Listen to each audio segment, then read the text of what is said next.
তো hello everyone, আজকে তোমাদের একটা জিনিস দেখাবো। দাঁড়াও, জুতোটা খুলি। আসো বাবা আসো, কারণ বাড়িতে আমরা জুতো খুলেই প্রবেশ করি। দেখো, আমাদের বাড়িতে ফুলকপি হয়েছে গাছে, প্রায় সব কটাতেই ধরে গেছে। অনেক বড় বড়, অনেক বড় বড়, দেখেছো? আমি এখন ঢুকতে পারবো না, এগুলোই না ডাঁটাগুলো ভেঙে যাবে। যে দেখো কত সুন্দর হয়েছে। আমি প্রথমে কয়েকদিন তো বাড়িতে ঢোকাই হয়নি, যেই যা জল দিয়েছি এই করে করে পুরো এই দিকটা পুরোটা মানে ফুলকপি হয়েই গেছে। ওলকপি তো নেই বলতে গেলে, একদমই নেই, প্রায় শেষ।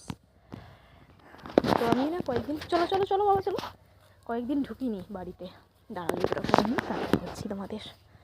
আর কেমন জানি সবার সামনে ভিডিও করতে আমার একটু লজ্জা বোধই হয়।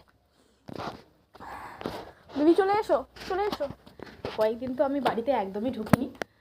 ওই যা জল দিয়েছিলাম প্রায় কবে, সোমবার, আজকের কী বার আমার ঠিকই মনে নেই, এখন সব হয়ে যাচ্ছে। তো 3-4 দিন আগে না বাড়িয়ে জল দিয়েছি, ওই দিনই যা ঢুকেছি। আর তখন ঢুকে দেখছি হালকাভাবে এত বড় বড় হয়েছিল। তখন আমি এত বড় যে মানে অনেক বড় বড় খাওয়ার উপযোগী হয়ে গেছে, খাওয়ার থেকেও বড় অনেকগুলোই হয়ে গেছে। তো আমি বুঝতে পারিনি প্রথমে। তো আজকে হঠাৎ ভাবলাম যে না দেখে আসি, চলো। তো তোমাদের সঙ্গেও শেয়ার করলাম। খুব ভালো লাগছে নিজের হাতে, মানে অনেক কষ্ট করে, হয়তো পয়সা দিতে পারিনি, পয়সাটা মা দিয়েছেন, উনি বীজ কিনেছেন, সব কিছুই চারা ওনারই, কিন্তু শ্রম দিয়ে করেছি অনেক কষ্ট করে। করার পরে এখন যেহেতু ফল দেখে মানে সবজিগুলো দেখতে পাচ্ছি, খুবই খুবই ভালো লাগছে। আর এই অনুভূতিগুলো সত্যি অনেকটা ভালো অনুভূতি, যে নিজের হাতে রোপণ করে সবজি পেয়েছি, মানে খুবই ভালো লাগছে।